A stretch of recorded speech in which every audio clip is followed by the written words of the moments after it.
En avril dernier, nous étions au cœur du chaos à New Delhi. Jour et nuit, les ambulances sillonnent la ville. La capitale est devenue un gigantesque bûcher. Partout, des corps sont incinérés. Ce crématorium fonctionne 24 heures sur 24, depuis 10 jours. On va le mettre ici. Raman Singh est étudiant et s'est porté volontaire. Depuis le début de la crise, il aide les familles les plus démunies. Il porte le bois qui va servir à brûler les corps et offre son soutien.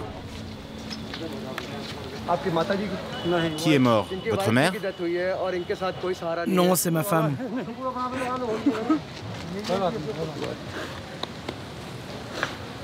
Sois fort, nous sommes avec toi. Je voudrais dire que le taux de mortalité indiqué par le gouvernement est complètement faux. Ils disent qu'il n'y a que 200 personnes qui sont mortes en une seule journée. C'est faux, c'est bien plus. Ce gouvernement, il ne fait rien. On n'a pas d'oxygène, pas de lit, pas de ventilateur, même pas assez d'ambulances. L'Inde bat des records de contamination et est devenue l'épicentre du virus dans le monde. Une hécatombe que n'avait pas vu venir celui qui dirige l'Inde depuis 8 ans. Narendra Modi, le Premier ministre, qui déclarait en janvier dernier que l'Inde avait vaincu la pandémie. Ce pays a réussi à contrôler le coronavirus et cela a permis de sauver le monde entier et l'humanité entière d'une dévastation certaine. 4 mois plus tard, l'Inde est à genoux. Les hôpitaux sont submergés, les malades meurent dans la rue par manque de moyens et d'organisation. Laissez passer l'ambulance, reculez, reculez! C'est la panique, les gens se battent pour des bouteilles d'oxygène et leur survie. On attend depuis ce matin, laissez-nous passer. S'il vous plaît, ma mère est en train de mourir. 350 000 malades et des milliers de morts chaque jour, dont beaucoup de jeunes. Médecins et bénévoles, comme Raman Singh, sont épuisés. Les critiques face à Modi sont de plus en plus nombreuses. On lui reproche d'avoir autorisé la Kumbh Mela, l'un des plus grands rassemblements religieux au monde. C'était en février dernier. 10 millions de pèlerins hindous réunis sans masque, ni aucun geste barrière. A-t-il voulu flatter son électorat? Modi, c'est le chef du BJP, le parti ultranationaliste hindou au pouvoir. Premier ministre depuis 2014, Narendra Modi rassure tout autant qu'il fait peur. D'abord vu comme libéral et moderne, comme un père de la nation, il s'est peu à peu transformé en gourou indien. Qui sait que derrière cette barbe blanche rassurante se cache un homme dur, déterminé, qui soutient une idéologie extrémiste.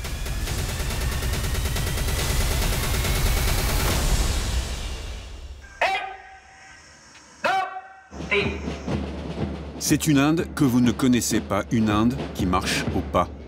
C'est celle qui a formé Narendra Modi.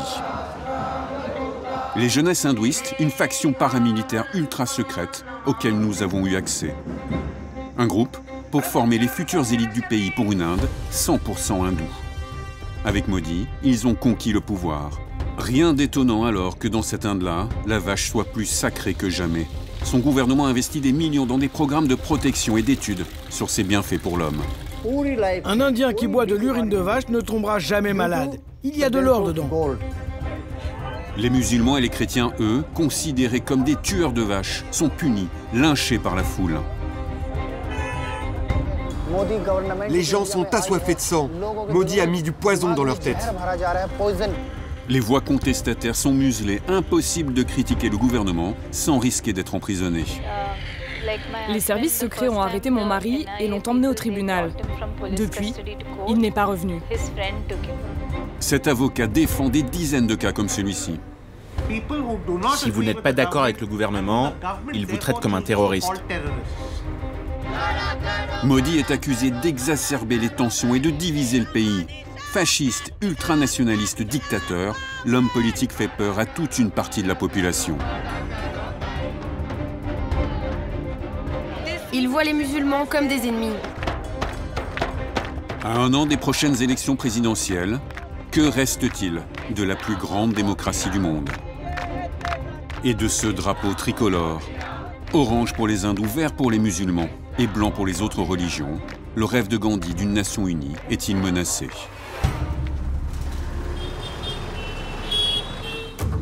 Au pays de Modi, les vaches, le saviez-vous, sont mieux traitées que les hommes. Elles sont devenues des divinités sur pattes. Dès son arrivée au pouvoir, le gouvernement de Modi a débloqué des dizaines de millions d'euros pour leur bien-être. À 1 heure de route de New Delhi, il existe une retraite de luxe pour des pensionnaires particuliers.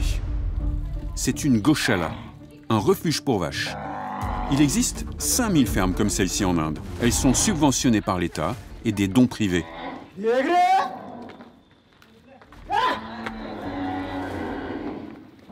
Cet ancien agent de sécurité, un fervent hindou, a quitté sa vie qui n'avait pas de sens, selon lui, pour se consacrer bénévolement à ses vaches. Nous croyons en la divinité de la vache. Ce sont des déesses, nos mères à tous.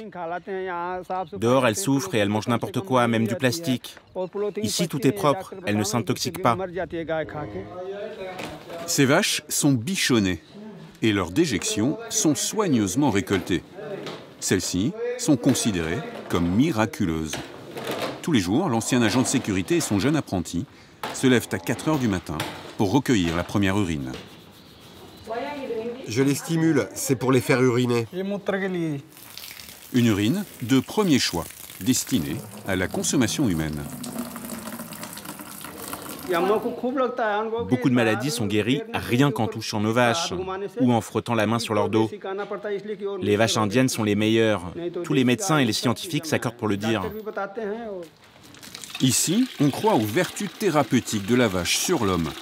Le responsable de cette ferme, le docteur Daya, conçoit des médicaments à base d'urine et aussi de bouse de vache. Les déjections sont transformées, conditionnées en granulés ou en gélules avant d'être vendues dans les pharmacies du pays. Le docteur Daya veut nous montrer toutes les étapes. L'odeur d'urine et d'ammoniac est insoutenable. Eux semblent habitués.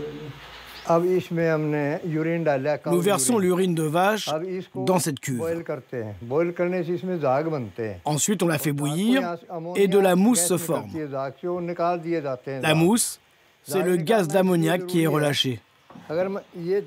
Ensuite, on retire cette mousse car elle pourrait endommager le foie. Et là, dans ces jarres, nous préparons toutes sortes de médicaments. Il y en a même pour guérir le sida et le cancer. On met la base et puis on ajoute tout ce dont on a besoin. Par exemple, de l'aloe vera ou du curcuma. Ensuite, on mélange à l'urine de vache. Sa pratique repose sur la conviction que tout ce qui sort des vaches est divin. Dans ces cuves, l'urine est filtrée jusqu'à devenir limpide. Regardez ça, c'est comme de l'eau. Lui-même en boit tous les jours.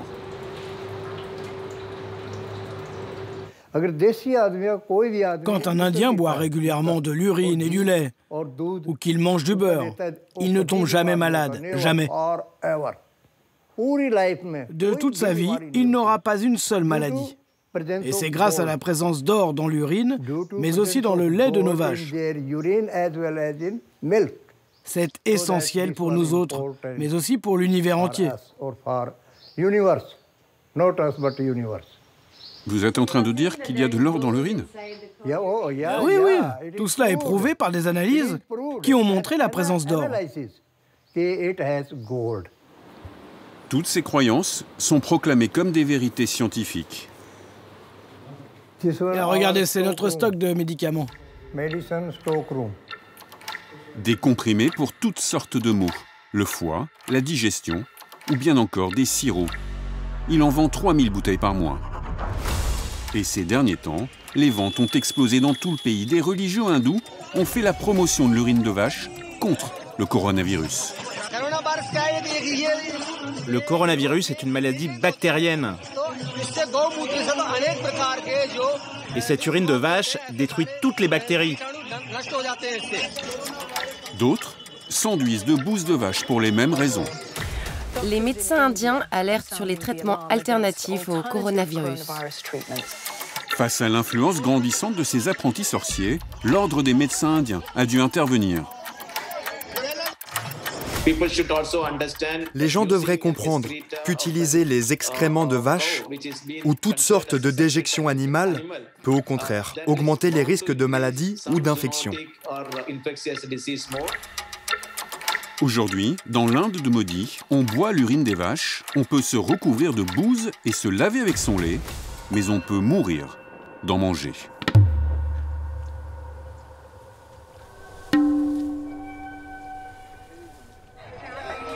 Ces dernières années, les vaches déchaînent les passions et les violences les plus extrêmes. Des hindous fanatisés qui frappent jusqu'à la mort. Il suffit d'être suspecté de manger du bœuf pour finir, comme ce jeune homme de 15 ans lynché par la foule, dans un train. Il était musulman. Les musulmans, 14% de la population, 200 millions d'Indiens, qui sont clairement devenus des cibles. Et Modi fait monter la pression. En 2019, il réforme l'accès à la citoyenneté indienne. La loi prévoit de régulariser les immigrés à condition qu'ils ne soient pas musulmans. Une mesure contre laquelle les Indiens de toute confession manifestent. Quand des célébrités, des étudiants, des citoyens ordinaires défendent une cause, c'est que c'est en train de devenir un mouvement. La tension monte et la situation dégénère en affrontement. À New Delhi, des extrémistes hindous s'introduisent dans plusieurs quartiers du nord de la ville, où vivent de nombreux musulmans. Ils sont armés et vont semer la terreur. Jets de pierre, tirs à balles réelles, les factions nationalistes visent uniquement les musulmans. Durant 3 jours, les habitants appellent à l'aide, mais la police et l'armée venus en renfort ne font rien. Ils seront même suspectés d'avoir participé au lynchage. Des incendies criminels jusqu'à la destruction des habitations. Au bout de 3 jours et 2 nuits de folie meurtrière, les extrémistes hindous quittent les lieux. Le bilan est lourd, 54 morts, des centaines de blessés.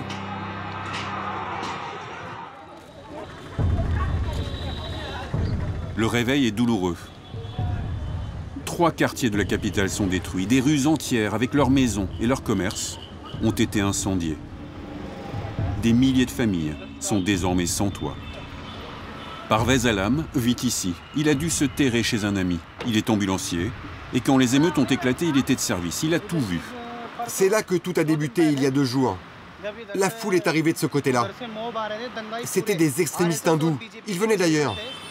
Ce quartier est habité par des familles, des musulmans qui n'ont rien à voir avec cette violence. Regardez, lui, il habite ici. Ils se sont attaqués à sa maison, ils ont brisé les vitres. Dans la foule, il y avait certaines personnes qui donnaient des instructions. Ils montraient les maisons qu'il fallait attaquer et celles qui ne devaient pas l'être. Ils ne ciblaient que celles qui appartenaient à des musulmans.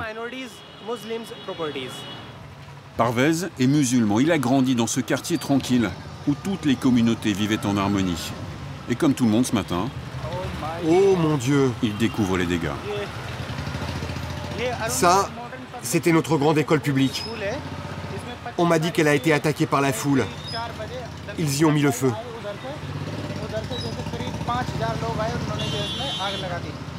Il ne reste rien des salles de classe, des manuels scolaires, plus rien.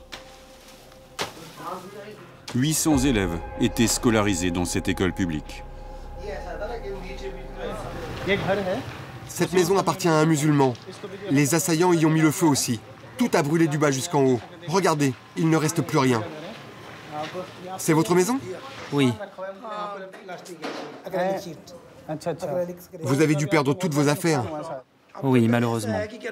Il y a un climat de terreur aujourd'hui. Nous ne serons plus capables de vivre ici comme avant. Je vais tout vendre et quitter l'Inde. Et la police vous a protégé? Non, ils n'ont pas bougé. On avait peur de mourir et ils n'ont rien fait. Le comportement de la police est inimaginable, je ne comprends pas. Nous habitons ici depuis 14 ans et c'est la première fois qu'on voit ça. Ici, on vit avec les hindous. Il n'y a jamais eu de problème entre les communautés. Jamais on n'aurait pu penser qu'il y aurait de tels affrontements un jour. Que nous devrions partir, nous enfuir de nos propres maisons.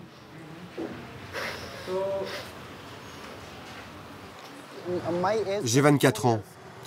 Et de toute ma vie, je n'ai jamais été témoin d'une telle violence à Delhi. Tout le monde avait très peur. on a cru mourir. Personne n'avait imaginé vivre de telles atrocités. Ici, on vit ensemble, quelle que soit notre religion. Mais depuis que Modi est au pouvoir, les gens sont pleins de haine et leurs esprits sont empoisonnés. Les gens sont assoiffés de sang. Jamais on n'aurait pu imaginer ça dans notre pays. Le pouvoir a-t-il laissé Delhi brûler? Au lendemain des affrontements, aucun officiel n'est encore venu sur les lieux. Les habitants sont livrés à eux-mêmes, alors il faut agir. Parvez a rempli son ambulance de nourriture, des dons qu'il a pu rassembler.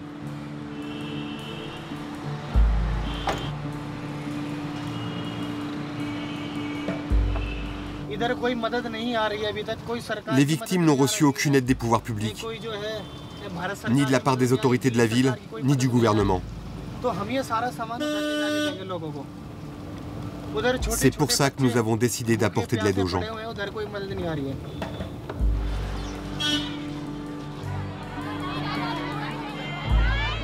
Au volant de son ambulance, Parvez est rapidement bloqué.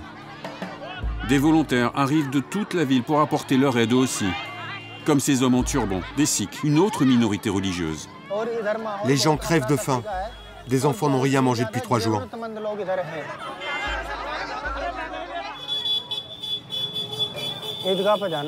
Faut que tu t'arrêtes, c'est bloqué. Il y a une procession. Tu ne peux pas aller là-bas. Des cortèges accompagnent les corps des victimes, en silence. 54 habitants ont été tués. Parvez connaît les proches de cette victime. Cette personne a été assassinée pendant les attaques. Ils ont incendié sa maison et ils l'ont abattu. Il a été tué d'une balle dans la tête, là, entre les 2 yeux, à bout portant. Face à l'absence des autorités, les habitants se sont mobilisés. En un jour, ce camp s'est organisé, un camp de réfugiés en plein cœur de la capitale indienne. Les volontaires affluent de toute la ville pour monter des tentes et accueillir les familles à la rue. Tout le quartier accourt vers ce camp de fortune. Et Parvez fait partie des milliers de bénévoles sur le pied de guerre et révoltés. Les tentes sont là-bas. Laissez-le passer.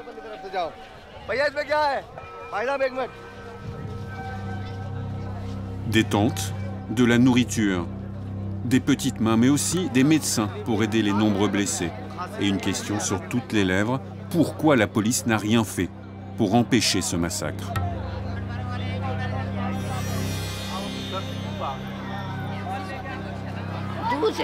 Quand la police est arrivée dans le quartier, on leur a demandé de nous aider à échapper aux attaques, en formant un cordon de sécurité pour nous protéger. Mais ils n'ont rien fait. On a dû se débrouiller pour fuir. Le calme est revenu, mais plus personne ne se sent en sécurité. Parvez, lui, est choqué par ces récits. Lui non plus ne comprend pas pourquoi 3 jours de violence ont été possibles dans une capitale, dans une démocratie. Il veut se rendre à la morgue, où sont rassemblées les familles des victimes, en colère. Elles attendent de pouvoir reconnaître les corps de leurs proches. Tout le monde, ici, se sent abandonné.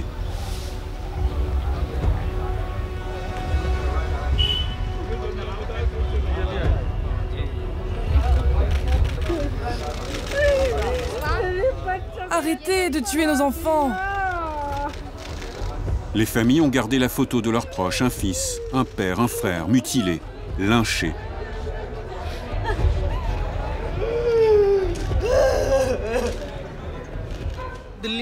Si seulement la police de Delhi avait agi et était intervenue au bon moment, ce pogrom n'aurait pas eu lieu à Delhi. Le gouvernement dort. Il est aveugle aux atrocités. La police elle-même a tiré sur les victimes. La police est de mèche. Toute l'administration est de mèche.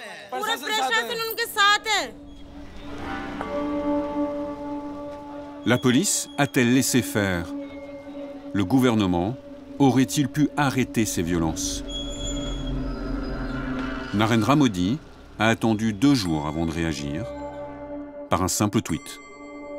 Un appel à la paix et à l'harmonie sans condamner les assaillants. Cette histoire en rappelle une autre. En 2002, des pogroms anti-musulmans orchestrés là encore par des extrémistes hindous. La police est accusée de passivité, voire de complicité. 3 jours de destruction et de meurtre. Le bilan est terrible, 2000 morts. Tout cela dans un État dirigé alors par Narendra Modi. Et là encore, il ne réagit pas et sa responsabilité est mise en cause, mais sa carrière politique n'est en rien affectée. Qui est vraiment Narendra Modi? Celui qui ne jure que par la constitution indienne? Ou l'allié des hindous extrémistes? Jamais Modi ne se laisse aller à des propos diffamatoires ou provocateurs. Pour comprendre ce à quoi il croit, il faut remonter son parcours et il commence au sein d'un groupe paramilitaire radical. Le RSS, une organisation patriotique pour les jeunes hindous de 3 à 15 ans. Narendra Modi y est entré à l'âge de 8 ans. Et c'est ici que la plupart des membres du parti au pouvoir, le BJP, ont fait leur classe.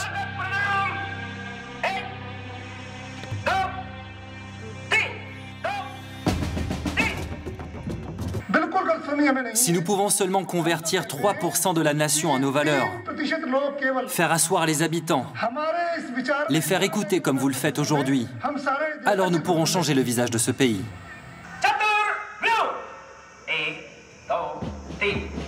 Habillés de kaki, ces élèves doivent suivre une discipline des plus strictes. Au programme, levée de drapeau safran, la couleur de l'hindouisme, et apprentissage des techniques de combat. Pas d'interview possible ce jour-là, mais nous allons découvrir ailleurs jusqu'à quel délire paranoïaque peut aller le discours de ces suprémacistes. Nous avons pu nous rendre dans une école pour filles de l'organisation, lors d'un cours d'autodéfense. Imagine ta cible avant de tirer. Les membres de cette école vont nous raconter leur combat pour une Inde sans musulmans, des ennemis qu'ils ne prennent même pas la peine de nommer. Dans notre Inde, je souhaite qu'il n'y ait que des gens qui partagent les valeurs hindoues, ceux qui sont patriotes et aiment leur pays. Nous voyons bien que tous les pays qui sont musulmans ne tolèrent pas d'autres religions. Regardez-les agir dans leur pays, Afghanistan, Syrie, Liban. C'est pourquoi nous devons nous préparer à nous défendre nous-mêmes, pour ne dépendre de personne et ne pas avoir à vivre ce genre de problème. Et c'est pour ça que vous entraînez ces filles? Oui, car je veux que si un jour on en arrive là, qu'elles se battent pour notre nation. Ces jeunes filles appartiennent à la classe moyenne indienne. Elles viennent ici faire leur éducation de bonnes hindous avant d'être mariées. Un membre de l'organisation est venu faire une conférence. Son discours est délirant, mais c'est ce qu'elles entendent tous les jours. Ils essaient de réduire le nombre d'hindous dans ce pays. Dites-moi si c'est bien ou pas pour une fille hindoue de se marier avec un musulman ou un chrétien. C'est mal. Un musulman est capable de tout. Selon les lois de sa religion, il peut découper sa femme et la manger. Ils sont autorisés à faire ça. Est-ce que notre religion est comme ça? Non. Non, car notre religion, c'est la meilleure. Notre religion est la plus grande. Le mouvement RSS est né dans les années 20. Il s'inspire des organisations d'extrême droite, dont le parti nazi allemand. Dans ses livres parus dans les années 60, l'idéologue de l'organisation Golwalkar fait des références élogieuses à l'Allemagne nazie. L'assassin de Gandhi, en 1948, était issu du RSS. Après sa formation dans ce groupe patriotique, Narendra Modi rejoint le BJP, le parti ultranationaliste au pouvoir depuis 2014. Est-il aux commandes pour appliquer l'idéologie suprémaciste prônée par cette organisation? Nous sommes allés rencontrer l'un des plus fidèles soutiens du Premier ministre. Il s'appelle Shiladitya Dev et il est député et membre du BJP. Connu aussi pour ses propos anti-musulmans, il ne se déplace jamais sans sa garde rapprochée. J'ai eu des menaces de mort. Il y a eu 400 appels au cours des 5 dernières années. À chaque fois des menaces. Des groupes musulmans, des groupes islamistes partout dans le monde. Ils s'identifient comme résidents au Bangladesh, au Pakistan et dans d'autres pays étrangers. Même depuis l'Angleterre, les Philippines, depuis les États-Unis, du Moyen-Orient, partout. Dans la région, Shiladitya Dev ne cache pas ses positions pro-hindoues. Aujourd'hui, il fait campagne dans un district à majorité hindoue. Il soutient le candidat du BJP pour les prochaines élections locales. Depuis des années, l'électorat hindou entend des discours sur le péril musulman.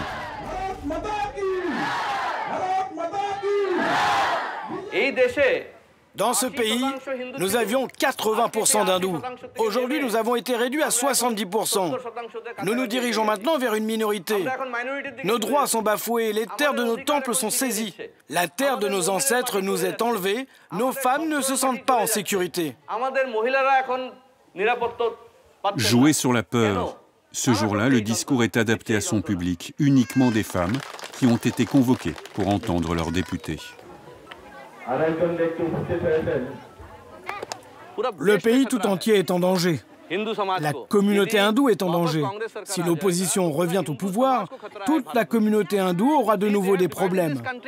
Ils ont déjà divisé ce pays sur la base de la religion. Et ils vont continuer à le détruire.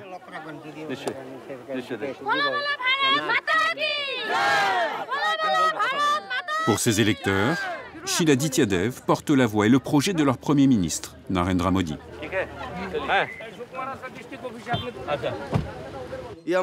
Oui, nous le disons.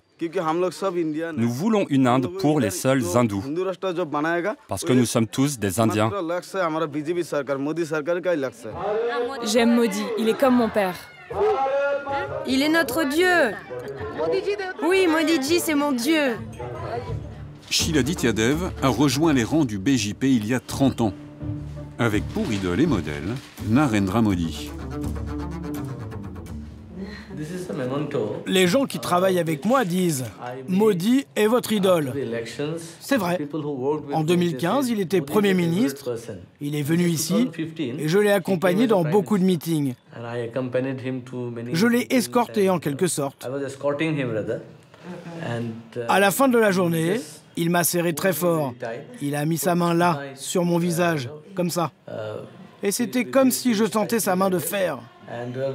J'étais dans la main du Premier ministre du pays pendant quelques minutes. Et c'est comme si le temps s'était arrêté. Shiladitya Dev a lui aussi intégré les rangs de l'organisation patriotique dans sa jeunesse. C'est là qu'il s'est formé, comme Modi. Puis, il a rejoint le BJP. Là, c'était quand j'étais dans la section jeunesse du BJP. Nous avons organisé une grève de la faim à Delhi pour protester contre l'immigration illégale du Bangladesh. C'est une menace pour la culture indienne, notre culture, notre terre, nos droits politiques. Et la religion, bien sûr, parce que les Bangladais sont des islamistes.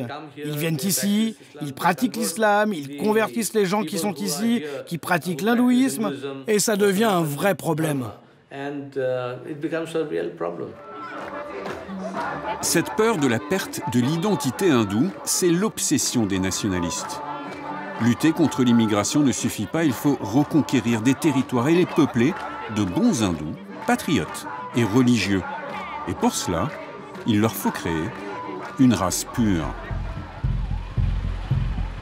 Dans l'État du Gujarat, dirigé pendant 13 ans par Narendra Modi, ce centre aux allures de club de vacances, financé par la branche santé du mouvement RSS, attire des familles pour une bien étrange promesse, mettre au monde des êtres parfaits et supérieurs. Dans ces huttes, des couples viennent concevoir leur futur prodige. Le docteur Narwani est celle qui a théorisé, mis au point un programme qui mélange religion, régime alimentaire et endoctrinement. Après s'être purifié le corps et les vaisseaux sanguins, nous allons passer au processus qui va vous permettre d'élever votre âme, de la rendre belle et assainir ainsi votre corps. Elle a monté ce centre il y a 15 ans. Peu importe si la méthode marche, c'est le discours qui plaît. Concevoir un parfait petit hindou. Aujourd'hui, c'est au tour de Sony, 25 ans, et de Rajesh, 27 ans. La cérémonie est organisée par une prêtresse hindoue. Les dates de leur séjour ont été planifiées par un astrologue. Ils vont rester ici 7 jours pour concevoir leur enfant. Nous devons prier pour cela tous les jours.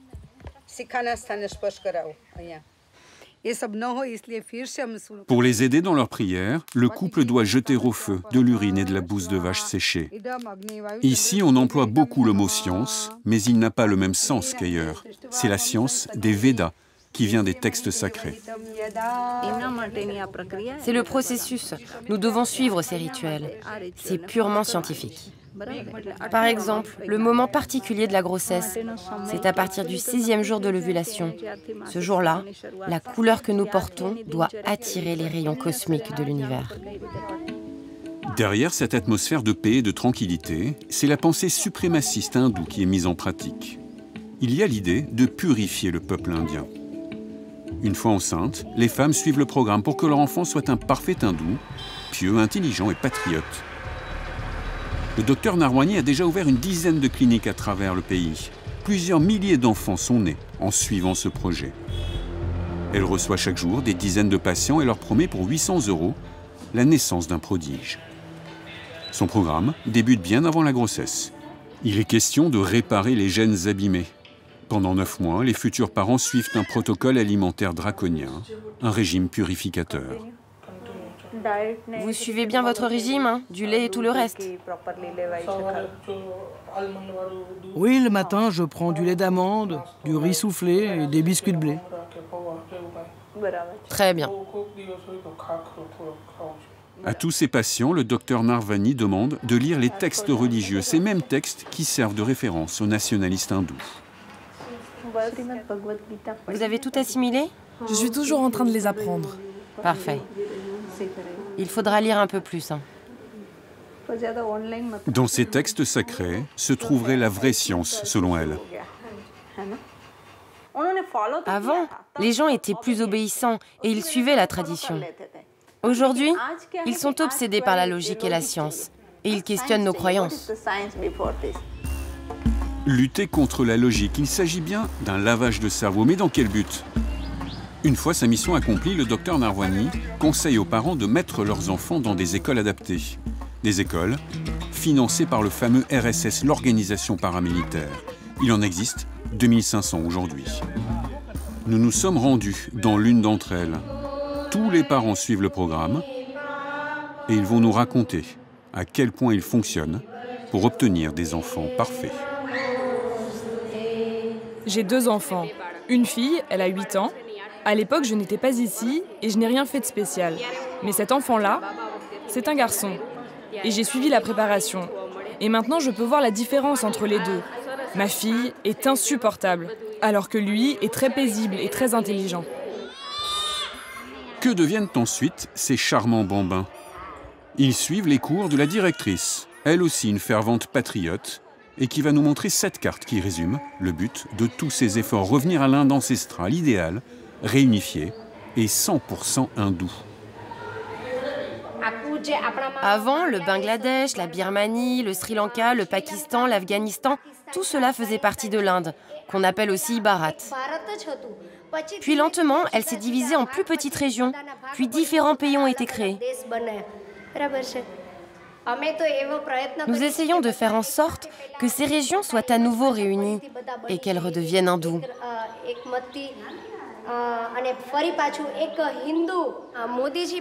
Notre Premier ministre Modi souhaite également que l'Inde entière s'unisse et que le monde entier reconnaisse tous les domaines dans lesquels l'Inde excelle. Face à cette dérive ultranationaliste, difficile d'être critique. Et quand on essaye de l'être, cela peut très mal finir. C'est ce qui est arrivé à l'auteur de ces photographies. Son projet, faire porter des têtes de vache à des femmes et raconter qu'en Inde, la vie d'une femme vaut moins que celle d'une vache. Une façon de dénoncer la dérive sectaire du gouvernement symbolisée par cette sacralisation des vaches. Les photos de Sujatro Ghosh font scandale. Il est invité sur les plateaux télé pour en parler. Dites-nous, pourquoi ces photos? J'ai commencé ce projet en réaction au contexte politique. Je dénonce ce qui arrive au nom de la protection des vaches, des gens qui sont lynchés, qui sont tués. Et vous ne craignez pas les attaques des nationalistes et de l'extrême droite? Non, je n'ai jamais eu peur de ces groupes, car je me dis que ce que je fais est juste. Et quand vous faites quelque chose de juste, vous n'avez pas à avoir peur. Pourtant, quelques mois plus tard, harcelé, menacé de mort, Sujatro Ghosh doit quitter l'Inde. Il vit aujourd'hui en Allemagne, à Berlin. Nous l'avons retrouvé. Sujatro Ghosh est aujourd'hui un réfugié politique. Il habite dans ce petit appartement loin de sa famille, resté à Calcutta. À cause de ses photos, il est accusé de véhiculer un sentiment anti-patriotique. Il est devenu un traître.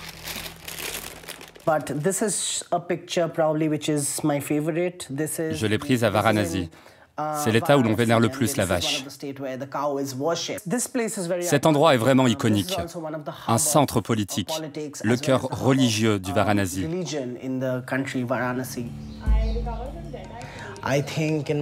Je veux raconter que dans mon pays, les vaches sont plus importantes que les femmes. Parce que vous savez, par exemple, qu'en Inde, il y a un viol toutes les 15 minutes. Et quasiment aucune condamnation. À la suite de ce travail, les menaces se sont intensifiées, jusqu'à devenir invivables pour le jeune photographe. Il craint aujourd'hui pour la vie de sa famille et celle de ses amis. À Calcutta, il y a eu une vague d'idéologues hindous qui ont tout changé. J'ai grandi dans cette ville. Avant, ce n'était pas comme ça. J'avais des amis de tous les horizons. Les choses ont commencé à devenir plus compliquées et il y a eu un moment où des gens ont commencé à me suivre à la maison. La réalité a changé à partir de 2014 avec les dirigeants actuels et ce Premier ministre qui avait déjà été accusé d'avoir laissé faire un pogrom.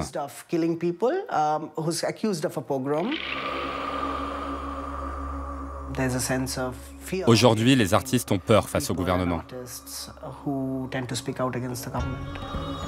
La peur, c'est celle de finir dans une prison du pays pour une durée indéterminée. Depuis un an, pas une semaine ne s'écoule sans l'annonce d'une personne arrêtée, activiste réputé ou simple citoyen. C'est ce qui est arrivé dans cette famille de New Delhi. Hani Babu, professeur d'anglais à la faculté de New Delhi, a été incarcéré 6 mois plus tôt. Sa femme et sa fille ne l'ont pas revu depuis. L'universitaire est arrêté après une conférence. Ardent défenseur des droits de l'homme, il soutenait depuis quelques semaines des militants injustement emprisonnés selon lui. Il est aussi musulman. Et là, c'est quoi? Là, il est conduit au tribunal. Ce sont les services secrets qui l'emmènent. C'est un ami à lui qui a filmé. Il est avocat. Je ne peux pas croire que c'est arrivé. Parfois, je me demande si c'est la réalité, tellement la situation est incompréhensible. Les services secrets indiens perquisitionnent le domicile familial sous les yeux de Jenny et de sa fille Farzana, 15 ans. Il y avait une vingtaine de policiers dans la maison et pour ne pas que l'on contacte quelqu'un de l'extérieur, ils nous ont confisqué nos téléphones. Quand j'ai voulu aller dans la salle de bain, ils m'ont suivi. Ils ont pris mon téléphone, celui de ma fille, et ils ont fouillé toute la maison. Ils filmaient les livres sur les étagères, ils voulaient voir ce que nous lisions, nous, un couple d'universitaires, comme si c'était un crime de lire des livres. Ils ont pris son ordinateur, ils ont pris des documents concernant un autre professeur qui avait été arrêté. Mon mari le soutenait au nom des droits de l'homme. Ils ont tout pris et nous ont gardés comme ça pendant 6 heures. Et pendant 50 jours, elles sont restées sans nouvelles, jusqu'à cette première lettre. Ma très chère Jenny et ma petite chérie, après vous avoir écrit des centaines de fois dans ma tête, me voici enfin capable de vous écrire sur un papier. Je suis dans une cellule isolée avec un toilette. Je n'ai pas le droit de sortir en dehors de ma cellule. Je vais bien et je m'en veux de vous avoir mis dans cette situation.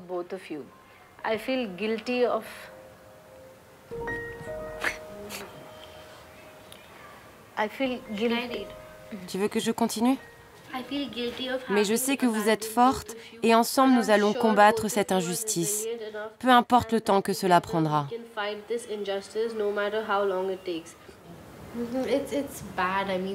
C'est vraiment horrible. Ils arrêtent n'importe qui avec des accusations sans fondement, sans preuve.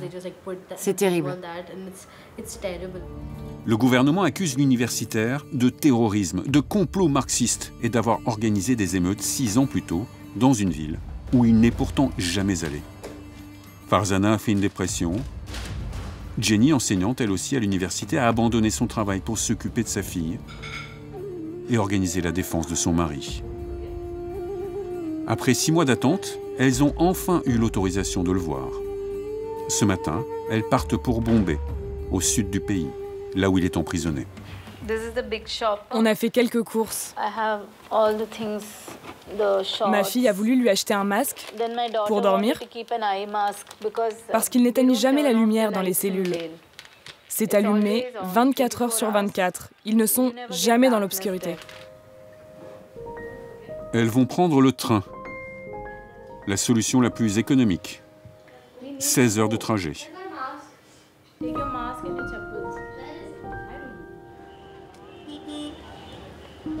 Elles se battent contre une arme redoutable.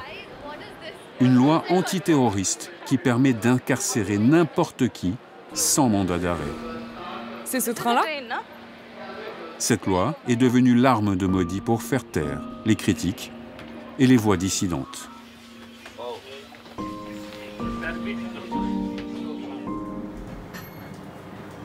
Là-bas, elles vont aussi rencontrer leur avocat.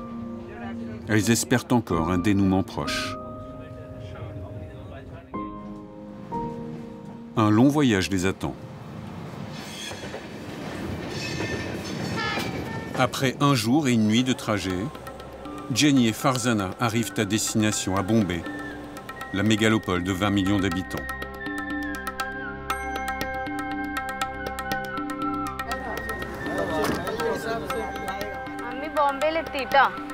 Maman, nous sommes arrivés à Bombay. Dans moins d'1 heure, elles seront devant la prison. J'espère que nous allons pouvoir le voir ensemble, toutes les deux. Oui, j'espère qu'on y arrivera. Une seule visite est autorisée. Elles sont 2. Jenny a laissé la priorité à sa fille. Elles vont tout faire pour le voir toutes les 2. Les activistes et intellectuels détenus depuis 2017 ont été placés dans cette prison des environs de Bombay. Certains sont à l'isolement, d'autres dans des cellules communes. 50 prisonniers en moyenne par pièce. Des matelas à même le sol. Après 6 heures d'attente, aux portes de la prison, Jenny a pu voir son mari. On l'a rencontré. Et Farzana, son père. Toutes les 2? Oui, toutes les 2. Au début, ils n'ont autorisé qu'une seule d'entre nous à entrer. Mais j'ai insisté et j'ai dit à une gardienne que j'étais de Delhi. Et j'ai commencé à pleurer et finalement elle a accepté. Nous l'avons vue et avons pu parler pendant un long moment, au moins 30 minutes. Mais non, 5 minutes seulement. Il m'a demandé comment j'allais et on a juste parlé un petit peu et puis ma mère est arrivée, ce qui était inattendu mais c'était tellement bien. Nous étions réunis tous les 3. On a enfin pu le voir, après 6 mois.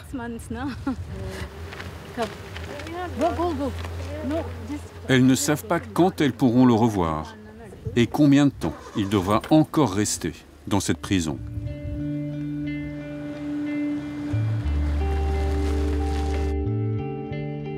C'est auprès de leur avocat qu'elles comptent avoir des réponses. Le soir même, elles ont rendez-vous avec lui, à l'autre bout de la ville.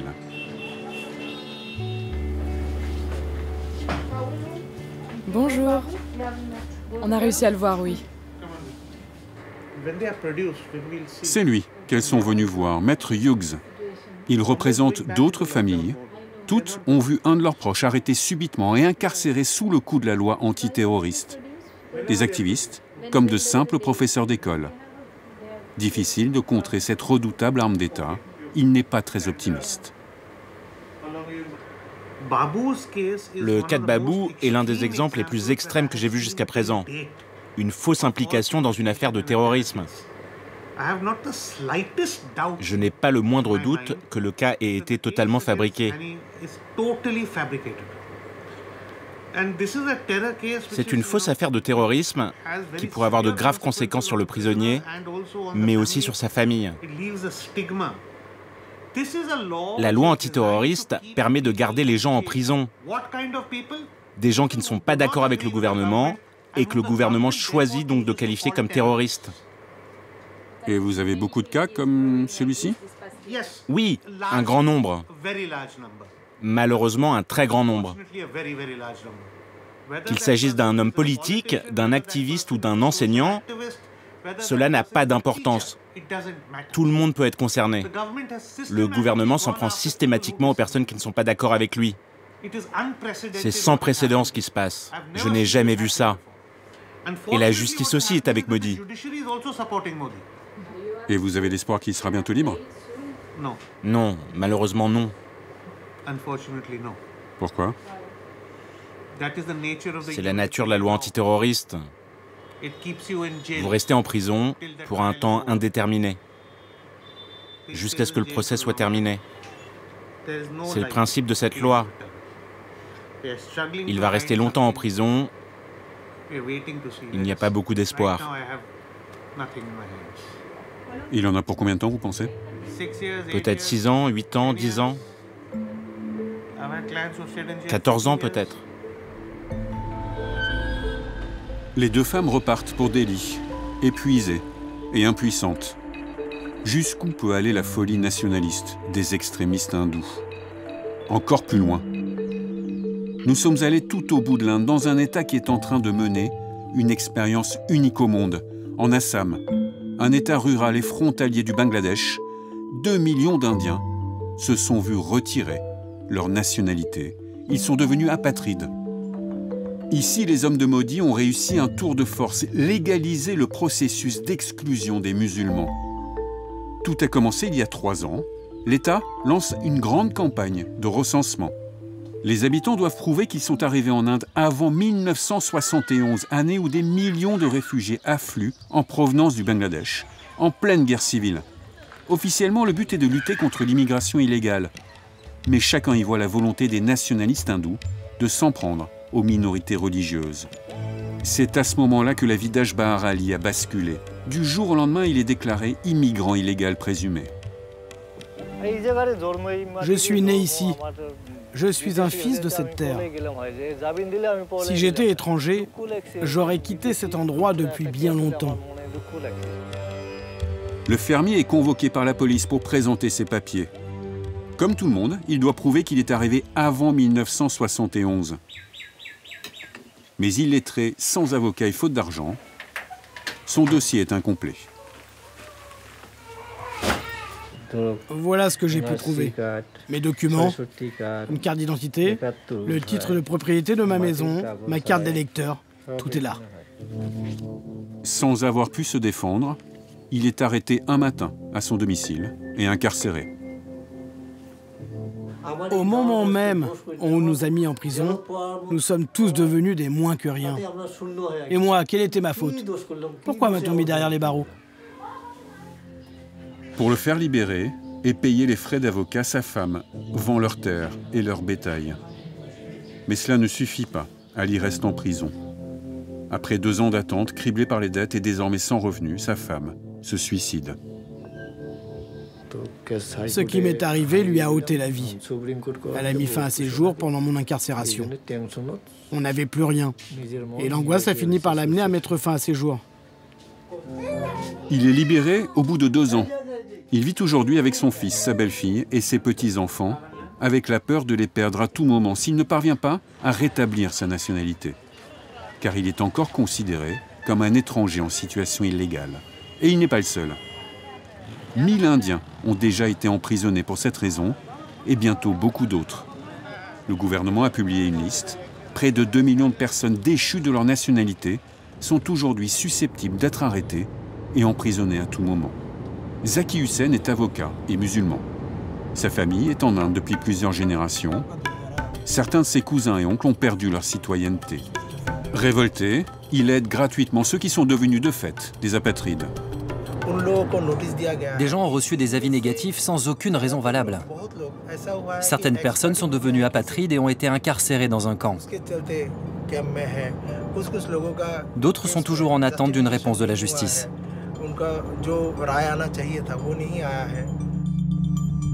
Des Indiens nés sur cette terre et enfermés dans des camps. C'est la solution qu'a trouvée le gouvernement de l'Assam. Je cherche le centre de détention. C'est par là. 10 camps de détention sont en ce moment en construction. Là maintenant, il va falloir tourner à droite pour aller au camp.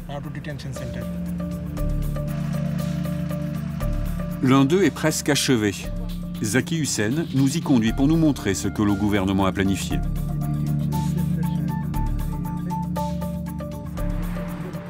Le voici, construit au milieu de nulle part, loin des villes, loin des regards. Impossible d'obtenir une autorisation de filmer et des informations officielles. Alors nous allons profiter du jour de congé des ouvriers pour y pénétrer. Un contremaître est présent ce jour-là. Zaki Hussein se présente en tant qu'avocat et l'homme va lui dire ce qu'il sait. Ici, c'est donc un centre de détention. Vous savez combien de personnes vont être ici? Je ne connais pas le nombre exact. Je pense 3000 à peu près. Et là-bas devant, il y aura l'école. Ils sont même en train de construire une école? Oui. Une école pour les enfants des détenus. Une information importante pour l'avocat qui vient confirmer ses craintes. Ces camps pourraient accueillir des familles entières dans des conditions carcérales. Le gardien lui montre les salles où les détenus dormiront. J'imagine que nous allons voir les dortoirs. Je suppose qu'il n'y a pas de cloison au milieu. Non, non, je ne pense pas. Ces pièces pourront accueillir combien de personnes? Une cinquantaine, il me semble. Ma première impression après avoir vu cet endroit, c'est que j'ai peur maintenant. Toutes les personnes qui n'ont pas pu se défendre, même si elles ont les bons documents en leur possession, voilà où elles vont terminer. Ici, enfermés, et ils seront nombreux. Ce sera essentiellement des pauvres, des illettrés, des personnes dans des régions éloignées. Beaucoup de personnes sont concernées. Et seulement des musulmans, car eux ne peuvent être régularisés depuis la réforme de la citoyenneté. Combien de temps les détenus resteront-ils ici? Des années selon l'avocat, car le Bangladesh ne veut pas accueillir ceux qui, jusqu'à présent, étaient indiens. Zakir Hussain craint surtout une chose, que ce qui se passe ici serve d'exemple pour le gouvernement de Narendra Modi et finisse par s'appliquer dans tout le pays. À commencer par l'Uttar Pradesh, l'un des États les plus pauvres de l'Inde, dirigé aussi par le BJP. Face aux dérives du gouvernement, des êtres courageux se lèvent. Comme Parvez, le jeune ambulancier témoin des émeutes de New Delhi. À 26 ans, il s'est engagé en politique. Avec tout ce qui se passe, nous les jeunes de l'Inde, hindous, musulmans, les jeunes de toutes les communautés et de toutes les confessions, nous devons nous rassembler pour protéger notre pays et le faire avancer. Parvez a fait campagne dans sa commune d'origine, un district de 40 000 habitants, à majorité musulmane. Il est le plus jeune candidat. Il n'est lié à aucun parti et défend le pluralisme et la laïcité de la Constitution indienne. Je vous demande de soutenir de tout cœur et avec enthousiasme notre ami Parvez. Si vous me soutenez, je tiendrai mes promesses. Jusqu'à présent, je n'ai rien proposé sur la base d'une quelconque discrimination. Le jour J est arrivé. Dans cette région marquée par un fort illettrisme, les candidats sont représentés par des symboles. Parvez a choisi la sandale de bois en référence à celle portée par Gandhi. Il assiste au dépouillement de chaque bulletin.